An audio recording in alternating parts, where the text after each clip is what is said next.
Olá, amigos que nos acompanham aqui sempre nas nossas lives no Facebook. No Facebook, vamos parar no YouTube e depois, posteriormente, no Instagram também, né?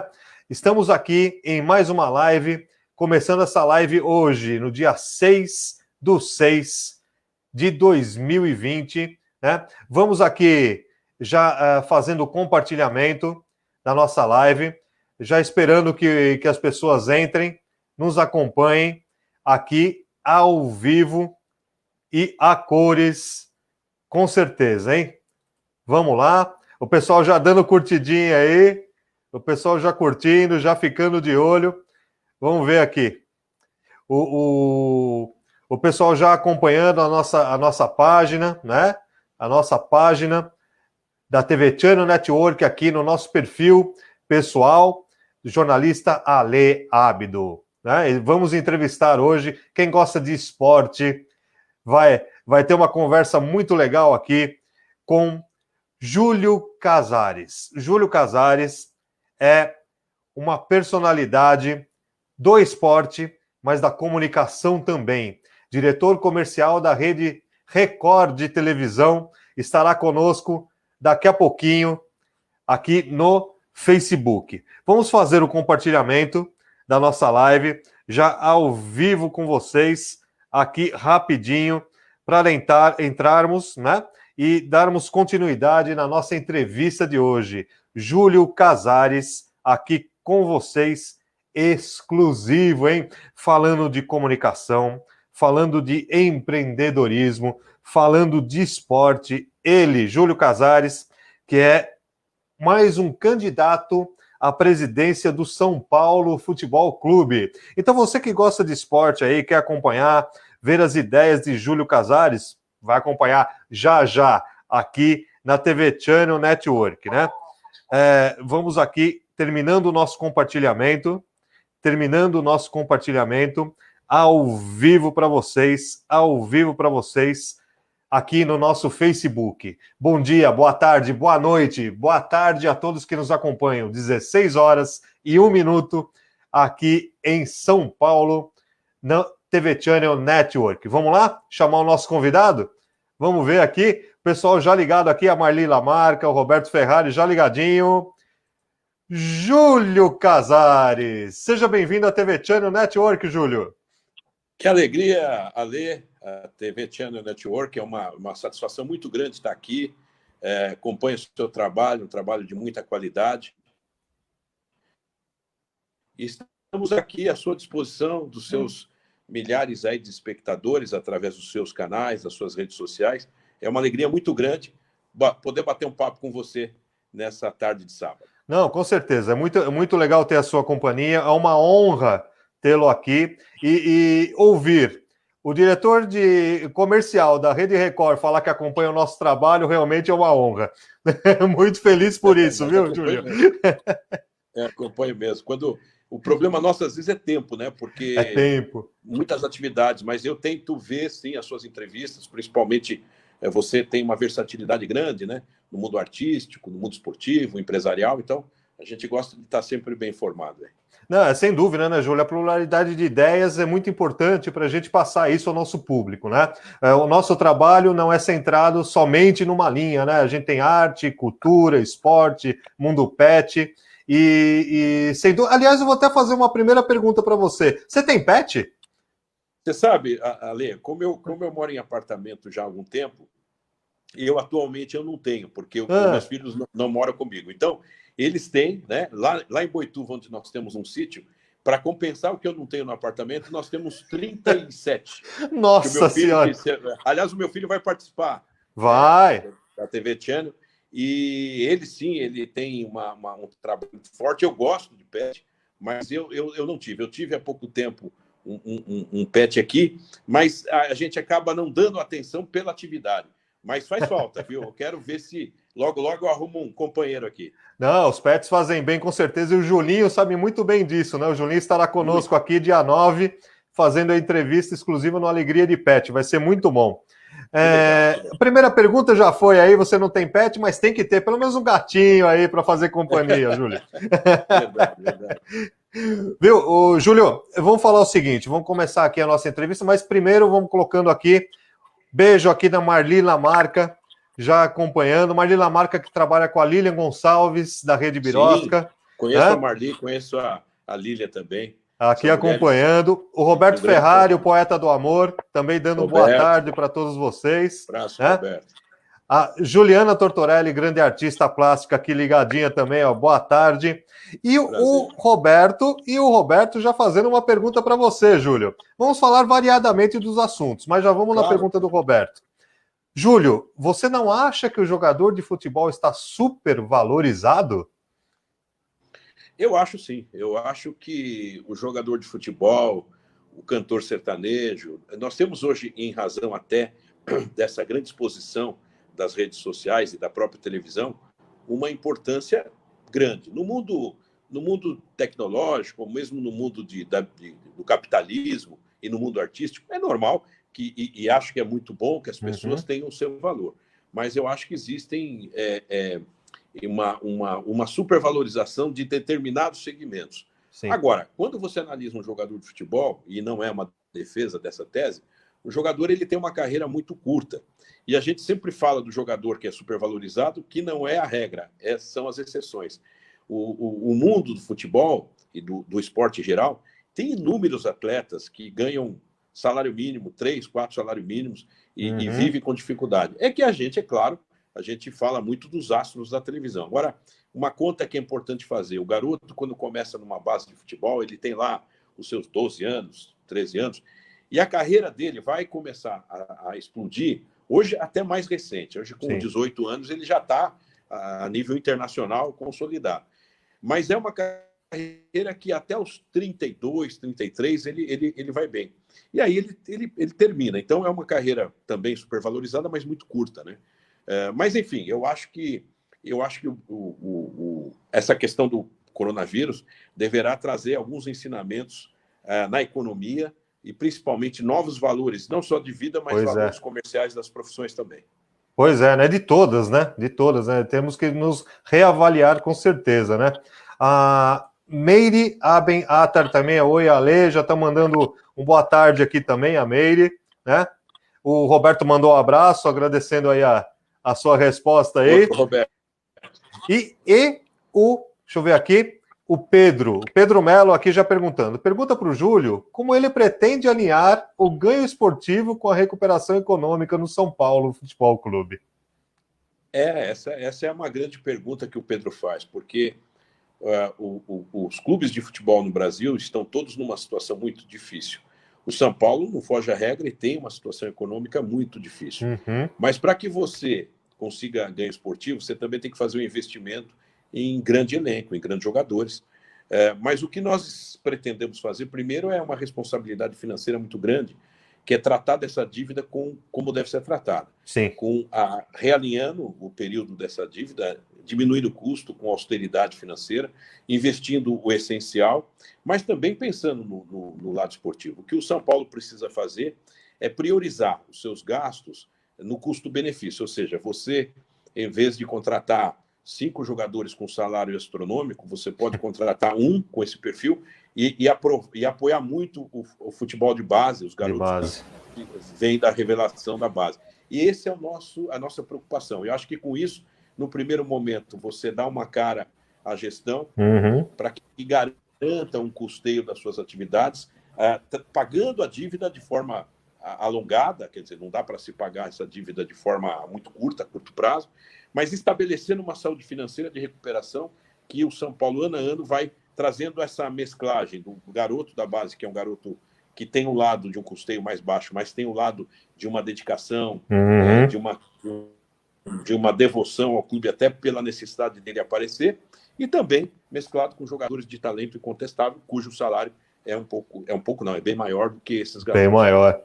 O Roberto até complementando aqui, ó, vejo o Corinthians, que é meu time, está muito mal. Acho que os clubes deveriam ter administração profissional. Essa é a sua linha, né, Júlio? Uma coisa mais profissionalizada, né? Quando eu estou há muito tempo no São Paulo e muitas vezes eu fui chamado a pensar numa candidatura e eu acabava não entrando. Eu sou conselheiro vitalício, já tenho uma história lá dentro. Mas dessa vez, eu acho até pela dificuldade do momento, eu fui chamado por 8 grupos políticos dentro de São Paulo para que tentasse desenvolver um plano de gestão junto com esses companheiros técnicos nessa linha de vencer esse grande problema econômico. Então, nós estamos já terminando esse plano de gestão, que nós entendemos que será transformador pela característica das pessoas e pela qualidade do que está escrito nele, e principalmente pela disposição de implementá-lo. Com certeza vai ser um divisor de águas a partir do momento que formos eleitos, né? E nós vamos abordar temas financeiros e de visão empresarial. Só para a gente dar um exemplo, o futebol ele precisa ter nas áreas devidas profissionais de reconhecimento no mercado e mais do que isso, Ale, ele tem que ter a meritocracia. Então, um dirigente profissional que, de repente, ganha, e hoje existem esses dirigentes que ganham R$100 mil, 180, 200, eles podem ganhar, mas eles têm que atingir metas. Então, o que eu vou trabalhar junto com esses companheiros, e no plano está descrito, é que ele pode ter um salário fixo bem menor do que esse, mas com os bônus de resultados e metas e entregas de resultado, ele pode chegar num patamar desse. É assim que se faz numa empresa, é assim que se faz na vida, e o futebol não pode estar longe disso. Pois é. A Lilinha aqui também já mandando boa tarde, já presente, né? O pessoal tá assistindo bastante aqui. Muita gente assistindo aqui. Alguns comentam, mas muita gente tá vendo aqui, viu? Tá de olho em Júlio Casares, olha lá. Aí o Roberto participando firme aqui, ó. Opa. Você acha que torcidas uniformizadas deveriam participar de manifestações? Elas não representam o todo e podem incomodar quem tem opinião contrária. Eu sempre digo que existe no plano pessoal, né, uma democracia que as pessoas podem se manifestar. Sim. Mas acredito que uma torcida organizada ela tem um fim específico, que é torcer por um clube, não que ela tenha que ficar à margem de um processo político, mas a questão de um protesto político, de razão política, de uma torcida organizada, na minha visão, ele passa um pouco do limite da sua representatividade. Embora eu também respeite a manifestação. Só que quando ela é organizada em segmentos diversos, então você pega os amantes do futebol e acabam apoiando A ou B, a esquerda ou a direita. Pois é. Mas e isso parece que pode ter uma visão de manipulação. Eu acredito, e até a torcida do São Paulo soltou uma nota nesse sentido, as duas, que elas têm um carinho, um amor pelo São Paulo, e a ideologia dela é o São Paulo. A ideologia política, cada representante, cada membro faz a sua, escolhe a sua. Pois é, né? Eu acho que misturar não deve, com certeza, né? Ainda na linha do futebol, vamos lá. Eu quero partir para uma outra linha aí, mas o pessoal tá animado aqui, ó. Claro. A contratação do Daniel Alves poderia ser mais aproveitada pelo marketing do São Paulo? Pergunto para você que foi diretor de marketing nos anos de ouro do São Paulo Futebol Clube. É verdade, o Pedro fez essa pergunta. Eu até abordei isso ontem numa live que está no YouTube, que é o do canal do Nicola. Desculpe eu falar de um. Não, pode, deve. Um abraço para o Nicola também, grande jornalista esportivo. Vamos lá. É verdade, teve uma grande repercussão. Eu falei disso. O Daniel é indiscutivelmente um grande jogador, um grande exemplo dentro e fora do campo, um jogador excepcional. E quando ele foi contratado pelo São Paulo, eu não sou da diretoria executiva, nós esperávamos, e isso foi nos colocado, que teríamos um plano de marketing para aportar o pagamento do salário dele. O Daniel ele não foi contratado, porque o passe dele é livre, mas o salário dele é muito alto. E esse plano, eu não vi ele com riqueza de detalhes, ele não teve efeito, teve alguma coisa de algum apoio de empresa, e logo em seguida veio crise econômica, etc. Então, eu acho que nós temos que inverter. Eu acho que, na verdade, o São Paulo, sim, tem que estar aberto a tentar grandes contratações. Foi assim na história do São Paulo, quando trouxe Leônidas da Silva, Zizinho, depois trouxe Toninho Cerezo, Gerson, Pedro Rocha, enfim. Só que você antes tem que fazer uma lição de casa. Até para que você, na nossa casa, é assim. Você vai fazer uma reforma de alguma coisa, você tem que ter a receita correspondente. E acho que foi uma falha. Eu ia comentar o seguinte. Eu ia comentar o seguinte: você falou do Pedro Rocha e do Gerson, né? E os dois vieram numa época que o estádio do São Paulo estava sendo construído ainda, Sim, né? sim, sim. Foi feito o esquema do time pós-Copa do Mundo, né? Para Isso. o lançamento do estádio, tudo. Foi uma ajuda total da torcida, né? Não teve envolvimento financeiro, vamos dizer assim, governamental, nada disso, nenhuma ajuda desse tipo.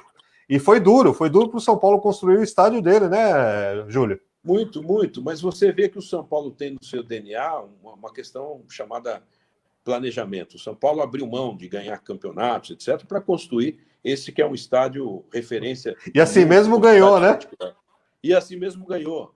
E o São Paulo ele tinha ganho 57 com o Sim. Zizinho, depois a construção entregaram o estádio em 1960 parcialmente com o gol do Peixinho, num jogo histórico, mas ele foi entregue totalmente fechado, pronto em 70. E aí o São Paulo foi campeão paulista em 70 e 71, com Gerson, Pedro Rocha, Tony Guerreiro, o Sérgio Valentim no gol. Então, isso mostra que os nossos antepassados, nossos grandes dirigentes, têm esse pensamento. E é o que eu vou tentar incorporar, se eleito for, pensando de forma responsável. Não adianta você tentar fazer contratações, etc., e quebrar o clube. Nenhum título pode superar um clube que pode ter um problema insolúvel. Então, nós temos que ter responsabilidade e o torcedor tem que entender. Claro que ele é emocional, ele quer ganhar tudo, mas nós temos que ser responsáveis. Não quer ficar para trás, né, Júlio? É. O Roberto perguntou de novo: você acha que o futebol já deveria voltar com esse problema da quarentena aí? Não, eu acho que o futebol, ele, tal qual as outras atividades, ele tem que aguardar as manifestações oficiais, as recomendações das autoridades sanitárias, porque lógico que nós gostaríamos que o futebol voltasse, que a vida voltasse ao quase normal, mas nós estamos vivendo uma tragédia, uma pandemia que está ceifando a vida de várias pessoas, de vários brasileiros, e nós não podemos correr risco, né? O jogador, a comissão técnica, a imprensa, né? Então nós precisamos mesmo que as autoridades digam o momento certo para isso. Sim. O futebol é importante, mas muito mais importante é a vida, muito mais importante é o ser humano, as famílias. Portanto, temos que aguardar, independente da necessidade, da falta de entretenimento, do dinheiro que faz falta aos clubes, nós precisamos ter uma manifestação expressa das autoridades sanitárias. Não, sem dúvida. Júlio, agora uma pergunta minha a respeito do seguinte: o que é mais fácil? Ser diretor comercial de uma grande rede de televisão como a Rede Record, ser presidente do São Paulo, ou ser um empreendedor no país? O que você acha que é mais fácil ou mais duro, no caso? Olha, então, cada um tem. Ali, a pergunta é muito inteligente e é difícil de responder, porque das três atividades, elas têm seus espinhos, as suas. Eu vou falar um pouquinho de cada uma. Sim. O dirigente esportivo, ele entra muito com a paixão. Por mais que você tenha vontades, você tenha experiência, mas você tem um componente emocional. E no componente emocional, você às vezes é avaliado de forma positiva quando ganha e é avaliado negativamente quando perde. E é um jogo. Imagine, um brasileiro, um campeonato brasileiro tem 20 clubes. São 19 que vão perder. Então a chance de você perder é muito grande. Se você perder com dignidade, tem uma outra história. Então, o que permeia o futebol como talvez o mais difícil desses todos segmentos que você colocou é o componente emoção, que nem sempre a emoção está aliada à razão. E resultados, né? E resultados. Talvez um dirigente, que seja o meu caso, vamos sanear a questão financeira, podemos até não ganhar nos 3 anos, mas o próximo dirigente, as próximas gestões, poderão pegar uma casa mais bem arrumada. E essa juízo de valor sobre competência será feita num outro momento. Sim. E nós não temos que estar preocupados com isso. Na televisão, embora exista a pressão por resultado, e não é diferente de nenhuma empresa, audiência, faturamento, performance, etc., é um campo em que você tem um pouco mais de planejamento, um pouco mais de tranquilidade para que você possa exercer. Claro que é matar um leão por dia também. Eu estou nesse negócio há 30 anos, e desde SBT, Record e tal, e a gente sabe que quando você atinge a meta num mês, através do faturamento, ficou para trás. O problema está no mês seguinte. E isso vai sendo uma pressão diária que você não para de olhar os números do Ibope e a questão do seu share de participação. Já o empreendedorismo é outra faixa de dificuldade, porque não adianta você ter ideias, você ter produtos, um projeto, você, infelizmente, precisa vencer a questão tributária, a questão do peso, do custo do Brasil, e uma questão de pouca condição de investimento para a pessoa colocar um negócio para buscar um retorno. Portanto, essas 3 áreas que eu atuo, eu acho que tem um lado bom, porque você vai se preparando para enfrentar grandes desafios, mas também tem um lado da dificuldade. E isso te traz experiência, mas te traz também muita inspiração, transpiração, entrega, e é isso que a gente Jogo de cintura. Muito, muito, muito. E a gente procura fazer isso no decorrer da vida. Não, a sua formação principal é na área de marketing? Não, é boa essa pergunta, porque ninguém nem imagina. Eu nasci pobre, com muita dificuldade na periferia de São Paulo, comecei a trabalhar com 14 anos como office boy, fazia o possível para tentar ajudar também em casa, mas também me pagar meu custo da minha vida, como todo garoto. Comecei a trabalhar com 14 anos, como eu disse. Fiz um curso de 2º grau técnico em contabilidade, que eu exerci muito pouco. Depois eu fiz a vestibular, entrei para a faculdade de Direito, me tornei advogado, tenho o OAB, militei como advogado um período. No paralelo a isso, eu fiz um curso que me deu registro no MEC, eu também dei aula, também no passado, porque hoje eu não tenho condição de tempo. Também no paralelo a isso, na época não tinha internet, não tinha esse canhão que você tem aí, era rádio. Eu fiz um curso no Senac com registro profissional para locutor.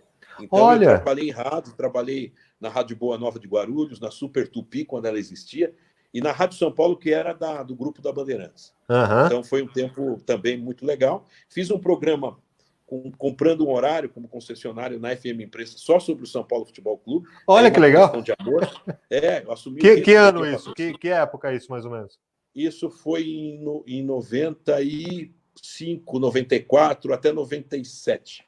Os 4 anos foi um grande sucesso. E nessa esteira vieram todos os outros clubes e fizeram na mesma faixa da noite na FM Imprensa.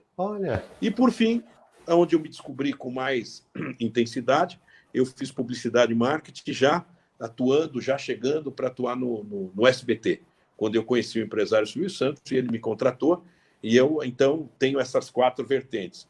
Fui um homem de rádio, dei aula, que é uma coisa que me realiza muito também, para jovens, e também fui advogado, onde eu tentei trabalhar, onde eu trabalhei mais na área de crédito imobiliário, com AB, etc. Mas onde eu me encontrei foi na área de marketing, e é onde eu me fixei. Que legal. Não, é bom saber disso, né? Eu não tinha visto exatamente o que você tinha seguido na sua trilha aí de vida profissional. É bom saber, tá vendo? A questão da televisão, Júlio, a Rede Record, que é onde você está hoje, né? Colocado na parte comercial da Rede Record, a Record que cresceu gigantescamente, né? Nesses últimos anos. Assumiu uma posição, a gente pode falar muitas vezes a primeira, né, de muito trabalho que ela faz, engrandecendo sem dúvida a parte da arte, da cultura, da informação, principalmente, né, com muita idoneidade e muita clareza, né? Essa parte assim da programação, tudo, explica para o pessoal aqui essa função do diretor comercial, né? O que o diretor comercial faz numa rede de televisão? Como que é a sua atitude profissional dentro de uma rede como a Rede Record? Perfeito. Ale, a pergunta ela requer uma introdução. A minha experiência que foi no SBT foi exatamente comercial, marketing, voltada à rede. Quando a gente fala rede, são as emissoras que retransmitem no Brasil todo. Né? Então, a emissora do Rio, de Brasília, do Nordeste, assim por diante. Quando eu cheguei na Record, em 2004, eu nunca tinha trabalhado na Record. Eu saí de uma emissora que era vice-líder no SBT. A Record estava ali disputando o 3º e 4º lugar.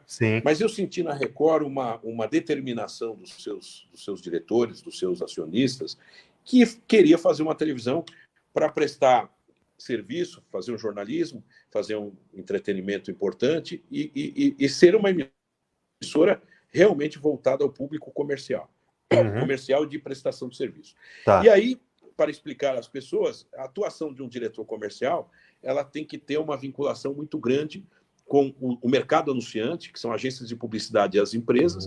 E como funciona isso? Nós temos uma equipe, nós temos um vice-presidente, que é um amigo pessoal, colega, mas é o meu chefe, que é o Walter Zagari, um dos maiores talentos que eu conheço na televisão brasileira. Já trabalhamos juntos no SBT, então é um amigo de 40 anos, e é um cara realmente muito importante no processo da televisão. Tal qual o Boni foi para a Globo, eu acredito que o Zagari no polo comercial. E nessa linha ali, nós temos uma relação muito importante com o mercado, onde você vende o patrocínio ou o comercial, que entra no break, no intervalo comercial, que tem o medidor da audiência, ou seja, se um programa tem X pontos de audiência, ele vai atingir tantas pessoas, portanto, ele te dá uma condição técnica de você fazer um approach através dos seus planos comerciais, através da apresentação de um conteúdo de programa, que nem sempre, às vezes, só é a audiência que importa, às vezes você tem diferenciais como prestígio, como impacto. E cabe ao diretor comercial e aos executivos de vendas, ao vice-presidente comercial, estabelecer esta relação com o mercado anunciante. Então, por exemplo, a empresa X, ela tem lá uma verba de 100 milhões, e nós vamos ter que brigar por esses 100 milhões, pelo nosso, entre aspas, direito, pelo nosso share de audiência dentro daqueles 100 milhões. Claro que, às vezes, esses 100 milhões eles podem colocar na emissora A, B ou C de forma exclusiva, dependendo do projeto, e aí você tem mecanismos que você, quanto mais a sua audiência ela existe, menos o desconto você dá. Quanto menos audiência, você tem que dar um desconto maior, mais vantagens, etc. Sim, claro. Então, é um processo dinâmico, e a minha função é diretor comercial de rede, onde eu tenho uma equipe toda no Brasil. Fora São Paulo, responde a mim o faturamento que vem para São Paulo. Como é que eu explico isso? Rio de Janeiro, por exemplo. O que ele fatura no governo local, prefeitura, é deles lá, eu não tenho interferência nenhuma. Mas o anunciante que está lá, ou a agência que está lá, aí passa sob a minha responsabilidade. Por exemplo, Coca-Cola é um cliente do Rio de Janeiro. Você é geral, você comanda geral. Geral nos clientes e nas emissoras que mandam dinheiro nacional. Então, por exemplo, Fortaleza tem um cliente dele local, não é problema meu, eu não me intrometo, etc. Mas quando tem o Beach Park, que é um parque de Fortaleza aquático, e ele queira anunciar nacional, esse dinheiro, essa gestão da venda é minha. Então, eu tenho uma relação muito grande com o Brasil todo, nesses clientes de potencial e exportação para o Brasil. Então, é dinâmico, é um processo também desgastante, porque é toda hora trabalhando. Eu estou em home office aqui e nós fazemos, no mínimo, 4, 5 reuniões. Resultado minuto a minuto, né, Júlio? Minuto a minuto. Você fica olhando a audiência, isso impacta na sua performance e a meta, né? Porque nós temos que sempre correr atrás de um volume de dinheiro muito grande para que a emissora consiga investir em talentos, em tecnologia, em estúdios. Então, não é fácil. Sim. Falando sobre isso aí da parte da televisão, até o Roberto perguntou aqui, ó, por que as redes de televisão não investem em bons escritores de romances ou novelas? Quem determina isso, Júlio? Nós temos que entender que a televisão, embora cada um tenha um gosto apurado, eu também tenho, talvez o nosso seja um pouco mais seletivo, mas é muito subjetivo, né? Cada um gosta de uma coisa, mas você tem que trabalhar, infelizmente ou felizmente, com uma tendência, né? As pessoas trabalham em cima de Hoje, por exemplo, se fala em reality show, é uma tendência mundial, né? Então você tem Big Brother, A Fazenda, nem sempre é um produto que eu seja um grande fã, mas são produtos importantes e que o público gosta. Você tem que obedecer pesquisa. O que o público quer hoje? Uma novela de época, uma novela épica, como é o caso da Record, ou uma novela um pouco mais contemporânea, com até valores um pouco, na nossa visão, um pouco agressivo, que é o caso da concorrente. Nós temos que entender isso, e dentro daquela linha que o Roberto falou, quem define isso é essa estratégia de comercialização e de audiência que passa por pesquisa. Ele está colocando aqui, a minha pergunta se refere a novos talentos. Sim, novos talentos você tem que trabalhar. Infelizmente, hoje, eu não sou saudosista, mas os grandes talentos artistas de novela Não tem mais a abundância que tínhamos. Nós temos hoje uma relação muito envolvida com a mídia, com a moda, e essas pessoas viram atrizes ou atores. Eu não estou criticando, mas nós não temos mais pessoas com a expressão de um Lima Duarte, de um Juca de Oliveira, né, da Regina Duarte mesmo, que eram a Fernanda Montenegro, expressões maiores da arte. Agora, para revelar, e aí tentando responder o Roberto, nós temos que voltar a fazer escolas de atores. E talvez esse é um ponto que não só as companhias que fazem esse trabalho, as próprias faculdades, escolas, mas acho que as emissoras podem fazer esse tipo de coisa. A Record, nesse ponto, tem conseguido avançar. Nós temos uma coprodução de telenovela, e se você olhar as novelas bíblicas ou épicas que nós temos, Jesus, Apocalipse, etc., você vai ver alguns rostos que não são muito conhecidos do público, mas que se tornaram conhecidos. Sim. E depois eles dão um salto. Alguns estão na Globo, outros estão no SBT, e alguns continuam na Record. Então, a Record tem feito esse trabalho através da Casa Branca, que é uma produtora, e as coisas vêm caminhando muito fortemente, muito vagar pela crise econômica, porque, em razão da crise, o seu investimento fica mais restrito. Não, legal. É bom. A Tereza colocou aqui, as emissoras têm que investir também em música boa.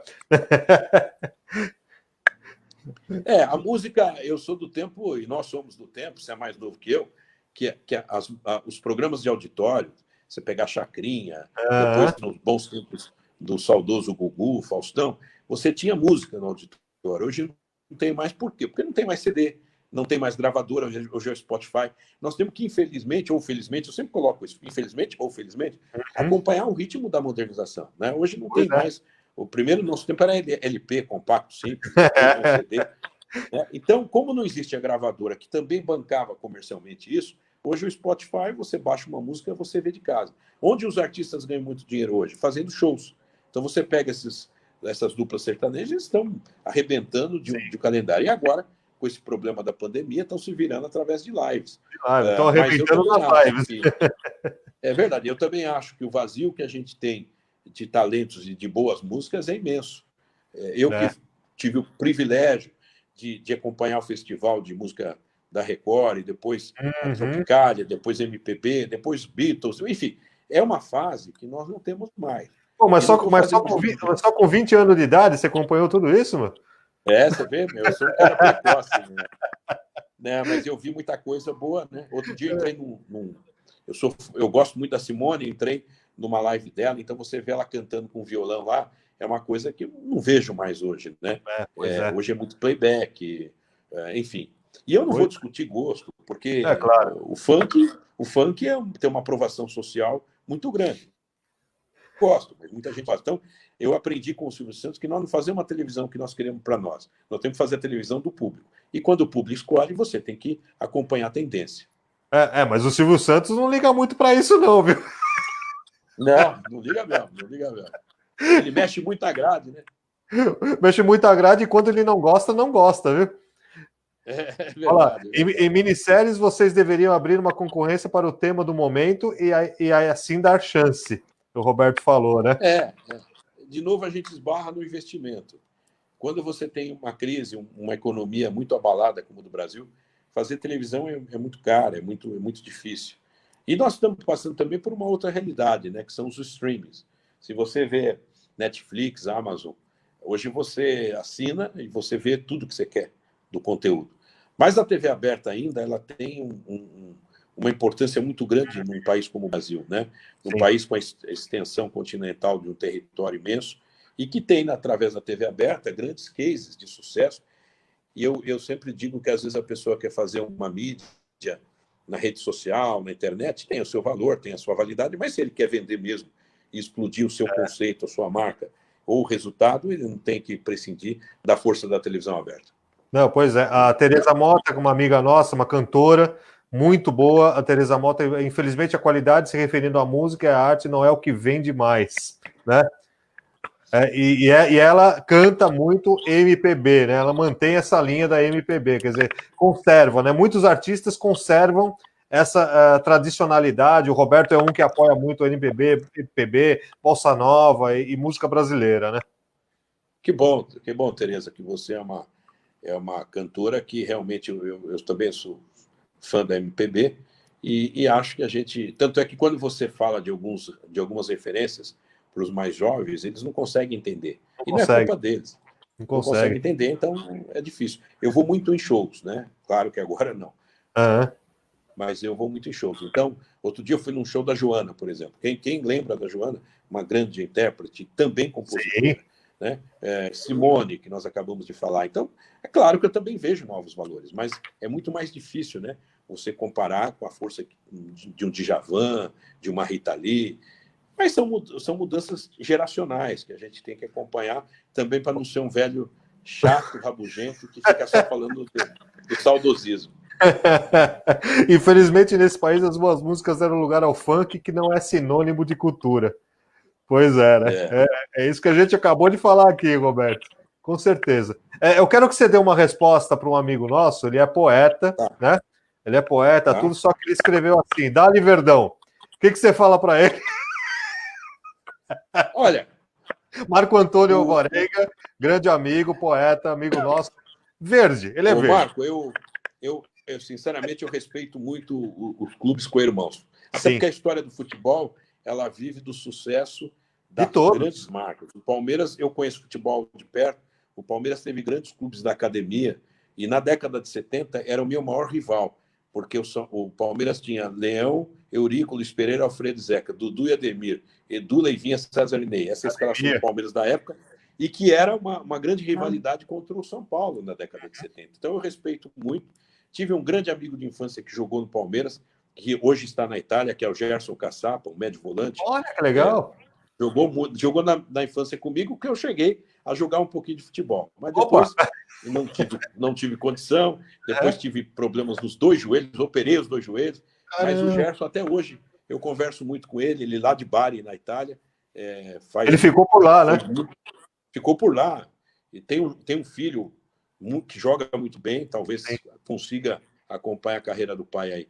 Então eu respeito muito Santos, Corinthians. É claro que nós temos ao nosso lado, né? E o gostoso do futebol é a gente fazer uma brincadeira, é a gente gozar com respeito. Então, o que eu poderia falar para ele é o seguinte: embora eu fiz toda essa escalação do Palmeiras em homenagem a ele, dizer que ele poderia ter escolhido melhor um clube do coração. Né? Levou, Marcos, levou. Não tem jeito, não.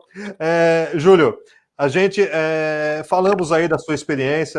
É bom a gente saber essa sua estrada profissional, né? Agora, voltando um pouquinho para o esporte, né? O São Paulo, ele é o futebol. O futebol é o destaque realmente dos grandes clubes. Não tem como, né? Mas e os outros esportes, Júlio? Como que fica nessa? Como que é a sua visão a respeito das outras modalidades esportivas? Porque se a gente lembrar grandes atletas que passaram pelo São Paulo, como Éder Joffre no boxe, José João da Silva na corrida, no atletismo, quem mais? O ganhador da medalha Ademar, de ouro Ademar da Ferreira, Olimpíada, Ademar, Ademar Ferreira Ademar, da Silva. Quer dizer, Ademar Ferreira da grandes. Silva, a própria Mauro Imagem, São Paulina também, Uma que vestiu a imagem. camisa Então, do São Paulo. esses esportes, qual que é a sua visão, tendo a possibilidade de assumir como presidente do São Paulo? Você tem alguma preocupação com isso também? Sim, tanto é que eu como conselheiro, diretor de marketing, eu consegui fazer homenagens ao Éder, que é para mim Sim. é um ícone do boxe mundial. Consegui patrocinar através de uma empresa com a camisa do São Paulo, a Mauro Imagem. Tive uma relação muito forte com a filha do Ademar, eu não conhecia o Ademar, e ela teve no evento com a Mauro, sendo madrinha daquela relação. Então, eu gosto de prezar essa tradição. O esporte amador, ele tem um lado muito romântico, bonito, que o futebol, que o esporte profissional, que é uma necessidade, acabou. O esporte Uhum. profissional, ele é duro, ele é frio. E o dirigente, na atual conjuntura da economia e do mundo, ele tem que ser também duro e frio, sem fechar a porta para o passado e Sim, reverenciar claro. essa questão histórica. Então, o que eu posso falar? Eu falei ontem na live. Por exemplo, São Paulo tem um time de basquete. altamente competitivo, que está fazendo um grande sucesso. Nós queremos mantê-lo. Entretanto, é necessário que ele seja autossustentável. As pessoas, os diretores, devem trazer patrocínio, porque o que é o São Paulo? São Paulo Futebol Clube. O core business principal do São Paulo é futebol. E o social é um clube de entretenimento dos sócios, com a família, etc. Então, o futebol amador entra nisso, o esporte amador, desculpe, entra nisso, e tem o futebol feminino também, que é um trabalho que o São Paulo faz. O esporte amador entra nisso. Mas se você abraçar o boxe, o tênis, a natação e assim por diante, você vai fraquejar na sua grande essência, que é o futebol, e é o futebol que mantém toda essa máquina, esse ecossistema. Então, não adianta a gente fazer loucura. O que nós vamos dizer é o seguinte: se tiver um projeto, ou de boxe, ou de vôlei, ou de basquete, ele tem que ser autossustentável e tem que ter eficiência. Se não tiver, nós vamos sempre focar no futebol, porque não há outro caminho. Então, a minha regra é clara. Por exemplo, o basquete está vindo bem, tem patrocínio, continua. Se ele tiver problema, nós não podemos preterir o futebol em razão de outros esportes cuja essência não foi a fundação do São Paulo Futebol Clube. E com relação tem umas perguntas aqui, já que a gente voltou no tema esportivo. Peraí que tem uma pergunta aqui. Sim. O Pedro perguntou: o que você pensa sobre o São Paulo contratar muitos jogadores para compor elenco, ao invés de contratar um ou dois grandes jogadores que resolveram dentro do campo? Ele falou isso, né? Você falou isso a respeito de não ter tantos medalhões e se preocupar com a base, né? E estar colocando isso, né? Mesclar o jogador cascudo, a base e uma ou duas grandes estrelas. O que o São Paulo tem que fazer para voltar a ser a referência, clube referência nacional e internacional? O São Paulo tem que olhar para trás e fazer mais ou menos o que fez, com outra dinâmica hoje. O São Paulo foi referência no marketing, eu estava lá e tenho uma satisfação muito grande de ter cases realizados. O São Paulo foi campeão de tudo com o ex-presidente Pimenta, com o próprio Juvenal Juvencio, Marcelo Portugal Gouveia, e todos os presidentes e todas as gestões tiveram momentos importantes. Eu acho que o São Paulo tem que olhar para trás, mas, ao mesmo tempo, não é fazer o que foi feito lá, porque as coisas mudaram.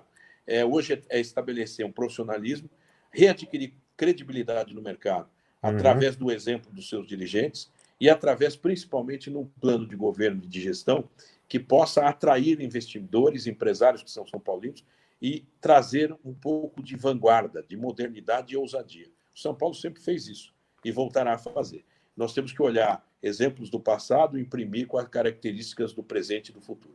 Não, com certeza. O Clóvis, que é o Clóvis, que é o meu amigo lá, que é o poeta, que é a voz da TV Channel, São Paulino Roxo. Boa tarde, Ale e Júlio.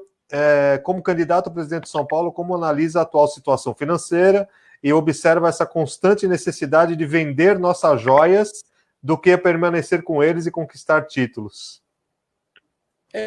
Esse é o problema da fragilidade financeira. Os clubes do Brasil, a grande maioria, tem que vender jogador para fechar o balanço. Então, ele acaba vendendo jogadores que eram promessas, que não conseguiram colocar o seu talento à disposição do clube, nem ter um legado esportivo. Isso é muito ruim. Não tem uma caracterização de ídolo aqui. Hoje o garoto quer jogar na Europa antes de brilhar num clube de futebol aqui do Brasil. E por que isso é complicado? Porque nós estamos num círculo vicioso de vender o almoço para pagar a janta. Os clubes não têm uma estabilidade. Mesmo. Né? Não tem uma estabilidade e vai vendendo as suas joias, como ele falou. Então, o que nós vamos fazer? Dá para mudar numa chavinha? Não. Vai dar para mudar trabalhando um realinhamento, uma readequação dessa parte financeira, para que a gente fique menos dependente da venda de jogador e suporte um atleta que, em vez de ficar aqui 1 ano, 6 meses no profissional, às vezes, ele possa ir embora depois de 3 anos.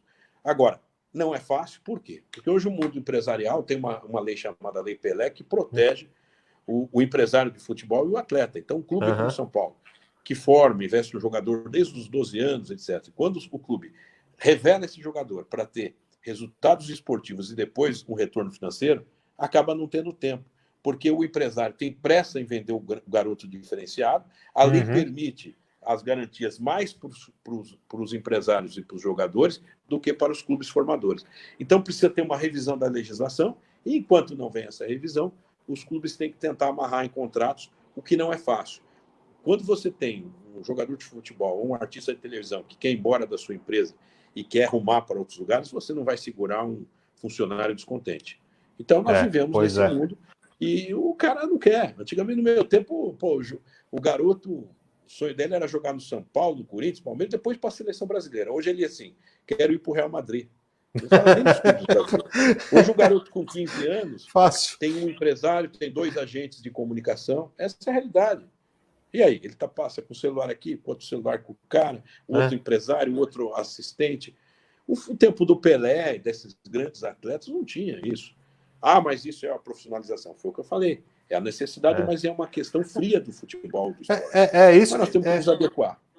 Não, isso que eu ia comentar com você também, que na época dos grandes do futebol, eu acho, não adianta a gente falar, né? Outros grandes vieram, mas até a década de 70, início de 80, eu acho que realmente foi o melhor futebol.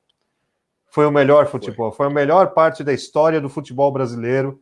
Eu acho que está dentro dessas 2 décadas, né? E realmente naquela época, os atletas até iam para fora, até iam, mas não tinha essa sede, né, de ir para fora, né? E não tinha tanto essa coisa de vou sair do país para ir para fora, né? Não tinha isso, né?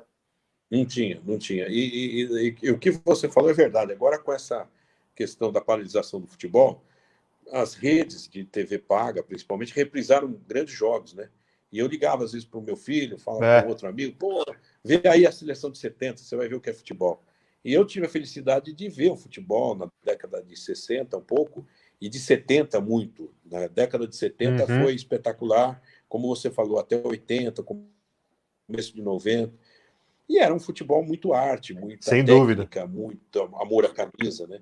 O que eu costumo dizer para hoje, para essas novas gerações, e eu sendo presidente, eu quero tentar que o jogador entenda que o amor que ele tem que ter ao clube de futebol deve ser compatível ao amor que ele tem pelo salário dele.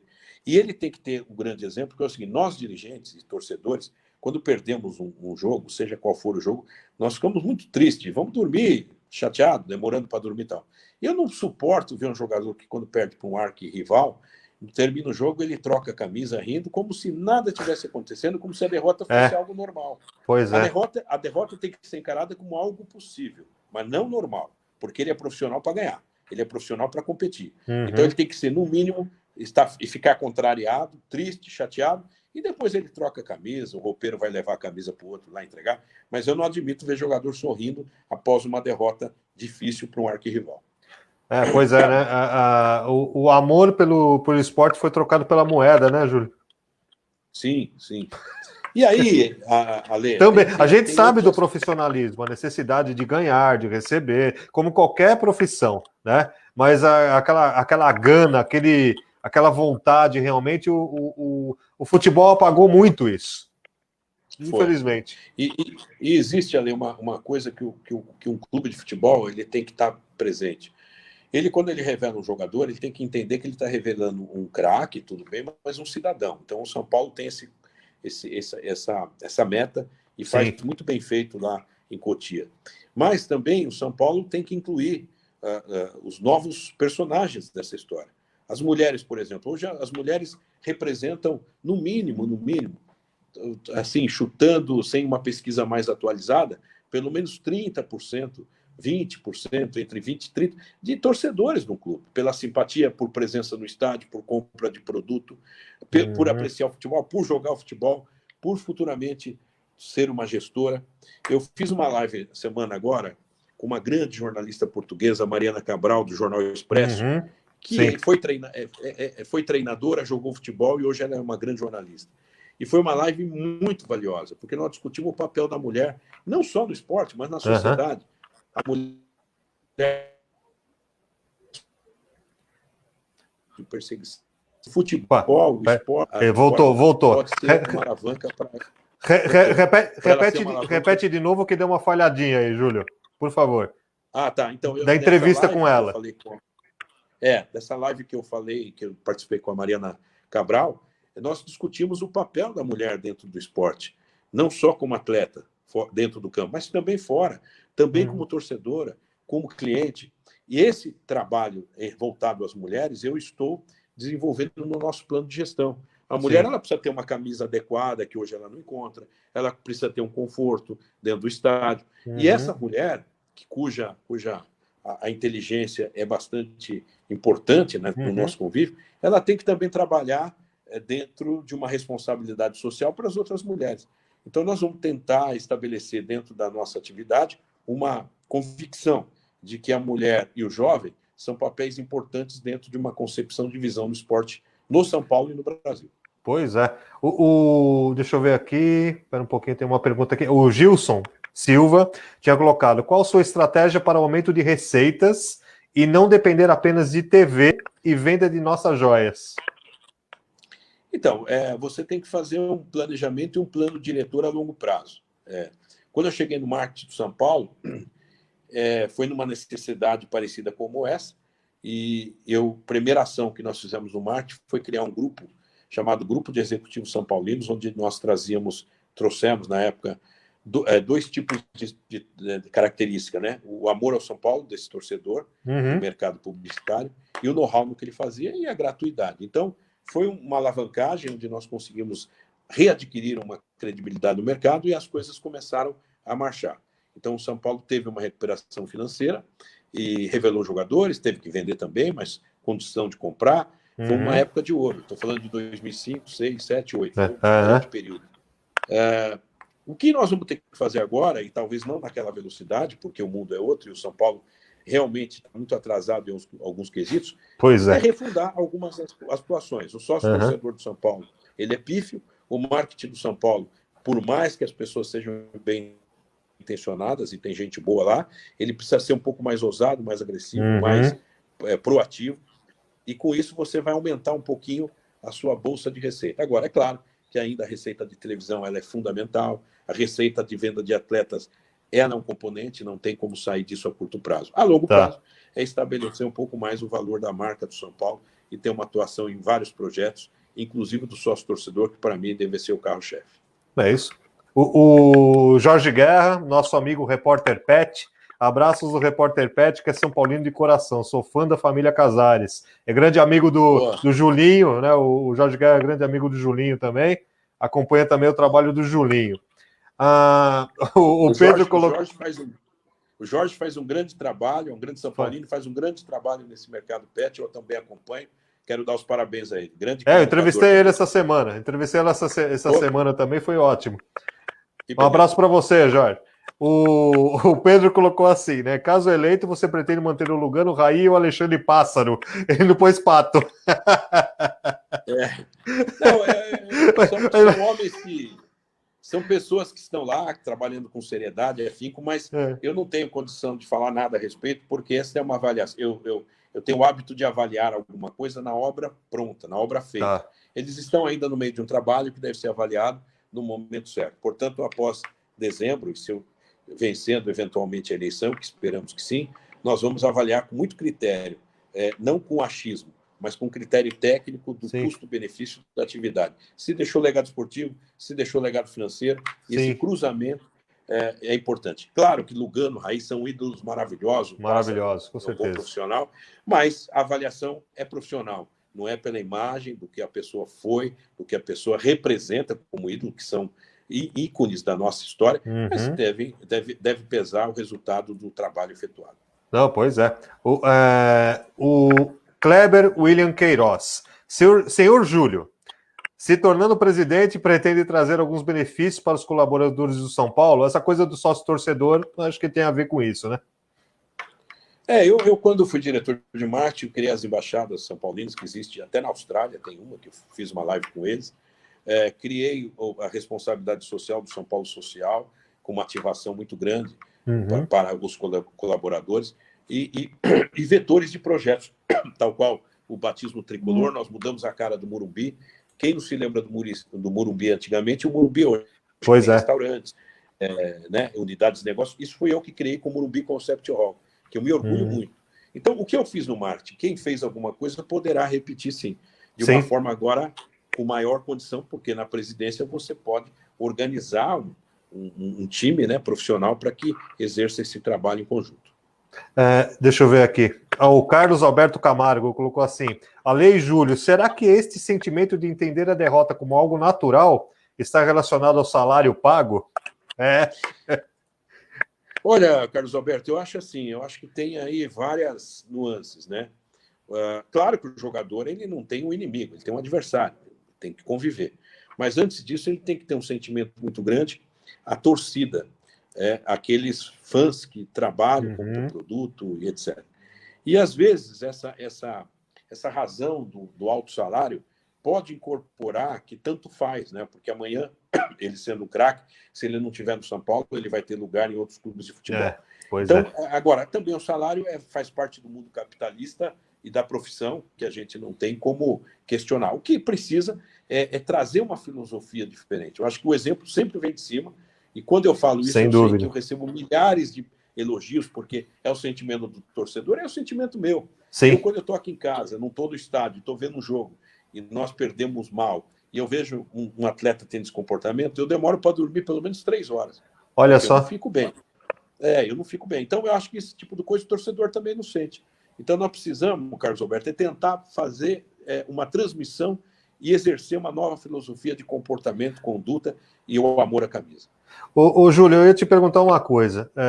A gente vê, né, as reações das torcidas, não só torcidas uniformizadas, a torcida no geral, né? Quando o time não anda, o time não ganha, o time não vence, o time não prospera em campo, independente dos clubes, isso acontece no geral, né? Você tem receio da reação da torcida? Não sei se eu estou me fazendo entender a pergunta, assim, sabe? Entende? Eu quero a sua resposta.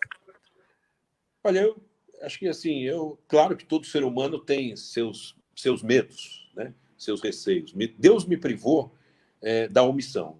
Se é uma coisa na vida que eu nunca fui omisso. Então, claro que você tem preocupações, né? Porque a sociedade hoje é uma sociedade com ódio. Não é uma sociedade apenas nervosa. Ela tem ódio, que é um componente até pior, que potencializa a raiva, que potencializa a violência. Mas eu vou estabelecer o que a minha consciência manda, que é o melhor. Se quis o destino, Deus, todos os espíritos que norteiam a nossa vida, aqueles antepassados que torceram por nós, que nos fizeram São Paulino, que no momento da maior importância da colaboração de uma pessoa que adora o São Paulo, e essa pessoa está disposta a entrar numa luta, ele tem que ter a coragem necessária. Primeiro, a energia e a coragem. E segundo, a competência. E eu acredito que eu tenho. Farei, Ale, o melhor possível da minha consciência, do que manda os bons preceitos profissionais, do que manda a boa didática, ética de conduta. E, claro, vamos fazer com que eu não preciso tentar agradar as pessoas, porque quando você tenta agradar as pessoas, você faz um péssimo trabalho. Você tem que fazer o que é previsível na linha de profissional, ética, moral, etc. Então, quanto a isso, nós temos os nossos medos e receios, mas a nossa coragem, a nossa energia, a nossa convicção, ela é muito maior. E eu vou enfrentar isso com a ajuda de um corpo técnico, com a minha consciência e, principalmente, acreditando no bom senso da comunicação junto ao torcedor. Pois é. O Jorge aqui colocou, né, Júlio Casares, presidente do Tricolor. Obrigado pela grande live, Alexandre, parabéns, né? A Flávia aqui mandando beijo pra gente. Beijos, Flávia, para você também, aqui acompanhando. E o Gilson Silva colocou, convide o Muricy para gerente de futebol. O Muricy é um grande amigo. É uma figura, né? Ele é uma figura, né? É uma figura. Eu ontem também eu tenho falado nas lives que no que depender de mim, não só pela nossa relação, mas principalmente pelo que ele é profissionalmente, ele virá para o São Paulo.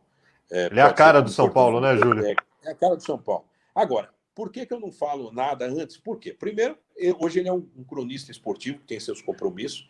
O São Paulo vai ter que ter uma filosofia também de mercado.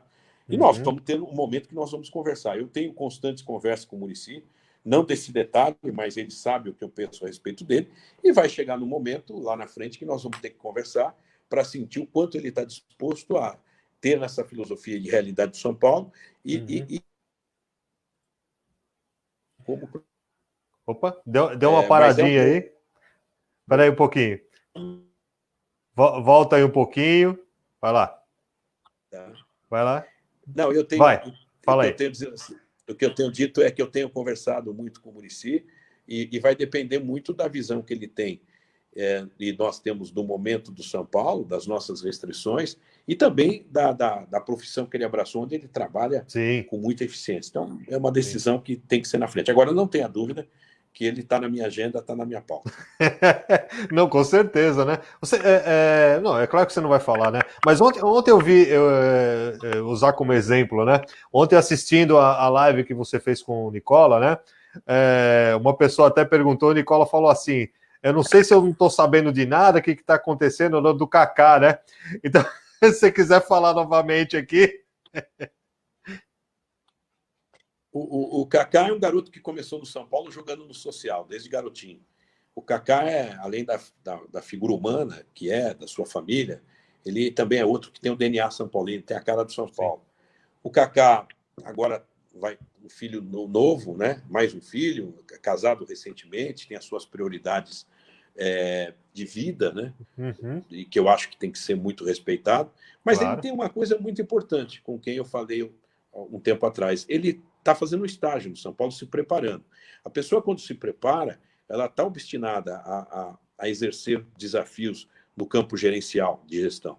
Então, o Kaká, dada a relação que eu tenho, dados os objetivos de vida que ele começou a delinear, claro que pode ser um nome que pode somar, talvez não numa linha inicial, como diretor de futebol, porque diretor de futebol, quando um ídolo chega lá, ele pode contribuir, mas ele chega muito grande. Sim. E geralmente sai muito menor do que entrou, porque o futebol tem esse desgaste. O futebol, você comemora um título no ano, quando você perde no outro, você foi incompetente, burro. O futebol é paixão. Eu vou contar uma historinha que é muito engraçada. Claro. Nós ganhamos tudo em 2005, tudo. Paulista, Libertadores e Mundial. O Juvenal era diretor de futebol, fazendo um trabalho muito bom junto com o Marcelo Portugal Gouveia. Nós tivemos em 2006, no Campeonato Paulista, salvo engano, um jogo em Campinas contra a Ponte Preta. E o estado da Ponte Preta você tem que atravessar, você passa no meio torcedor. E nós tínhamos ganho tudo em 2005. E o São Paulo perdeu esse jogo. Então nós estamos indo para descer para o vestiário para voltar para São Paulo. Levanta um cara, xinga o Juvenal, dizendo que ele era um pé frio, que ele não ganhava nada. O Juvenal olhou para mim e falou: você ouviu o que ele falou? Eu falei: eu ouvi. Esse é o futebol. Entendeu? O cara que ganhou tudo, o cara falou: você é um pé frio que você não ganha nada. Esse é o futebol. Então nós temos que estar preparados. Quem está entrando nesse negócio de futebol, se ele ficar lendo as redes sociais, ele vai ficar louco. Vai. Porque um dia você é herói, outro dia você é um bandido. Então você tem que trabalhar e dormir bem, que você tem que fazer o melhor e se programar para fazer o melhor. Não, sem dúvida, né? O Roberto, fugindo só um pouquinho aqui do tema do futebol, ele está perguntando da novela aqui, ó. Queria saber por que a novela Apocalipse, que estava indo tão bem, teve um final costurado. Aí não sei aí que. Você sabe de alguma coisa? Na verdade, Ale, o que acontece quando a gente tem uma novela que você faz uma reprise, você desenvolve um tema. Você tem que editar, porque você tem compromissos que você, numa reprise, você tem que torná-la um pouco mais, até para quem já assistiu, uma coisa um pouco mais palatável. Então, isso é estratégia de programação.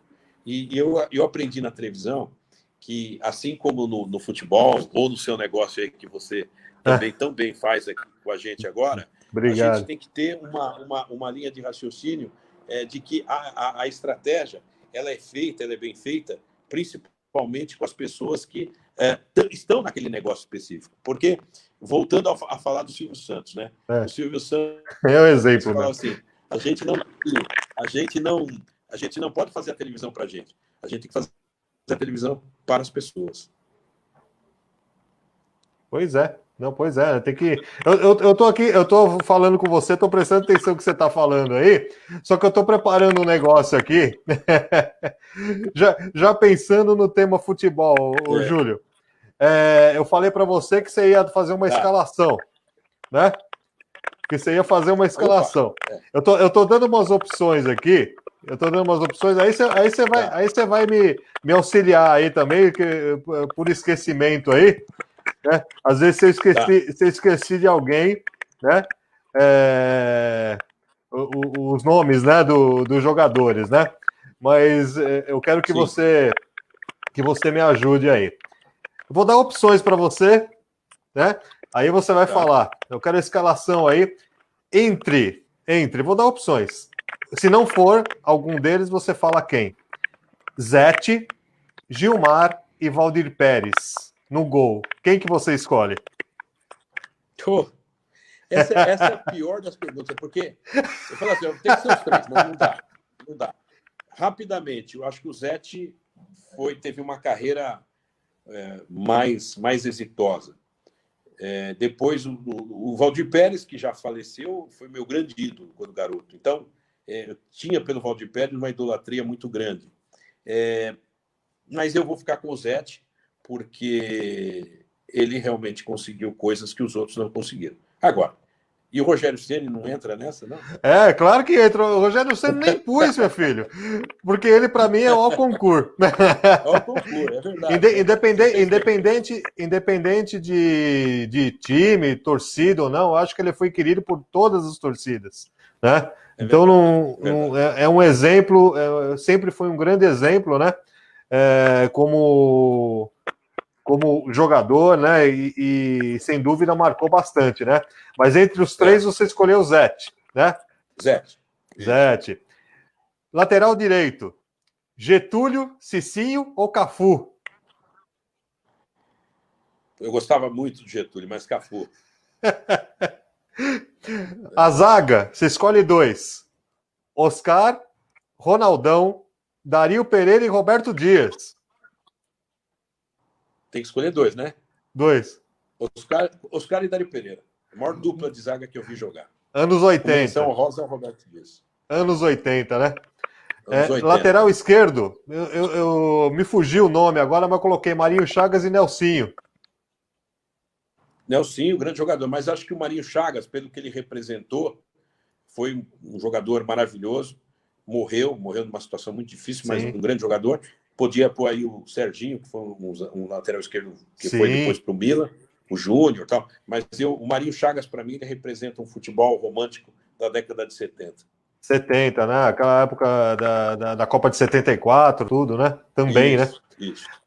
E ele que encerrou a carreira no São Paulo, se não me engano, né? Ou não? Encerrou no São Paulo. Foi o grande último clube dele. O meio campo aqui, eu lembrei de três grandes: Raí, Gerson e Pedro Rocha. Se você tivesse que escolher um. Nossa, com todo respeito ao Gerson, canhotinha de ouro, e o Raí e o Pedro Rocha. Fora de série. O centroavante, o nome que me veio na cabeça, não adianta, porque pelo destaque que ele teve na história do São Paulo, Serginho, né? Serginho, sem dúvida nenhuma, com o centroavante, marcou bastante, né? Mas você lembra de mais alguns outros centroavantes? Sim, sim. O Serginho é o maior artilheiro da história do São Paulo. Ainda é. E era um jogador impressionante, o que fazia de gol, o que arrumava de briga, porque ele sentia muito o jogo. Era um cara fantástico. Ele era, por natureza, ele tinha aquela estouro, mas ele vestia a camisa mesmo. Né? Muito, muito. E é claro que quando a gente fala de centroavante, aí tem o Careca também, que foi maravilhoso na década de 80, mas eu acho que o Serginho realmente foi um jogador ícone, até por ser ainda o maior artilheiro da história de São Paulo. Então. E na ponta esquerda, o Zé Sérgio, né? Agora me fugiu o nome do outro, poxa vida. Aí você pode pôr. Aí você pode pôr o Zé Sérgio, o próprio Mário Sérgio jogou um pouco. Mário Sérgio, um grande Mário Sérgio. O Paraná também jogou. Sim. Lá atrás eu não vi jogar, mas dizem que era o melhor de todos, Canhoteiro.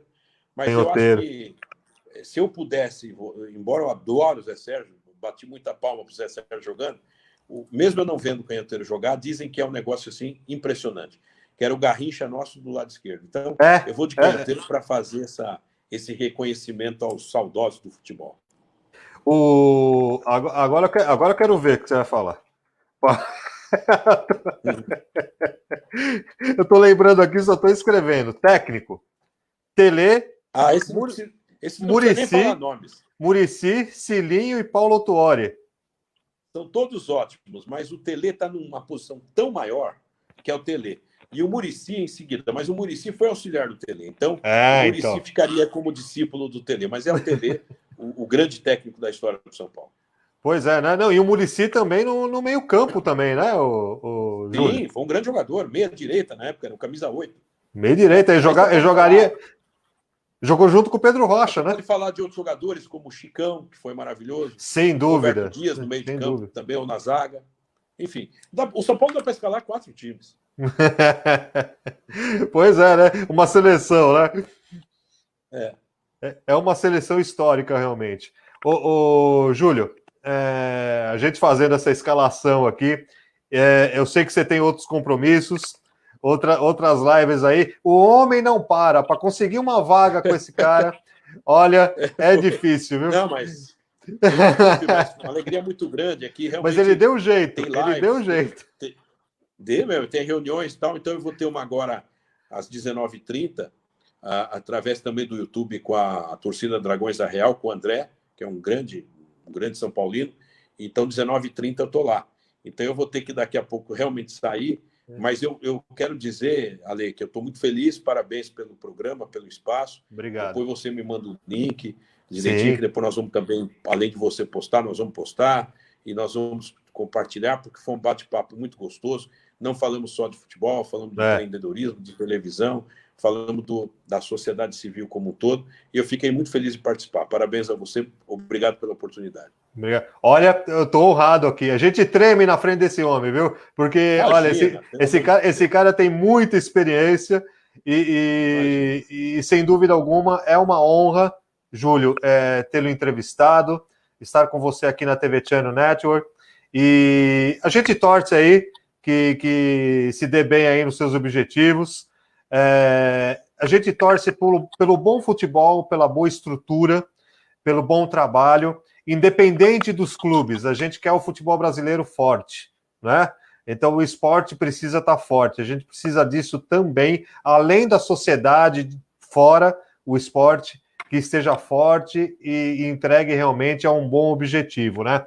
As suas posições, é a minha visão, servem não só para o futebol, para qualquer nível, para qualquer trabalho, para qualquer empresa, né? Você tem realmente um pensamento empreendedor, seguro e firme nos seus objetivos. Parabéns.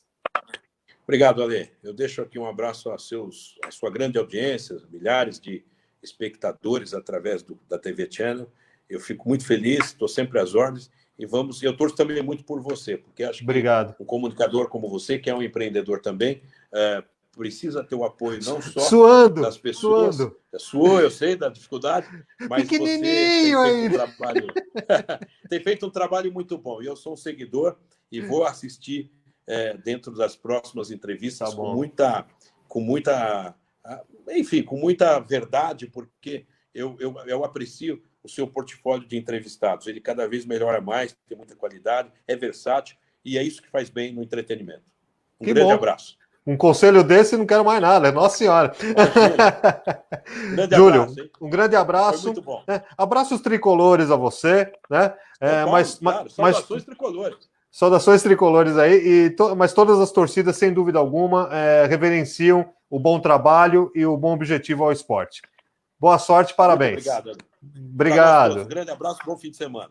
Tchau, tchau. Tchau. Tá aí, ó. Tá aí o encerramento, então, de nossa live com Júlio Casares. Sem dúvida nenhuma. Uma grande entrevista que fizemos, né? Um grande personagem, né? Importantíssimo aqui conosco, né?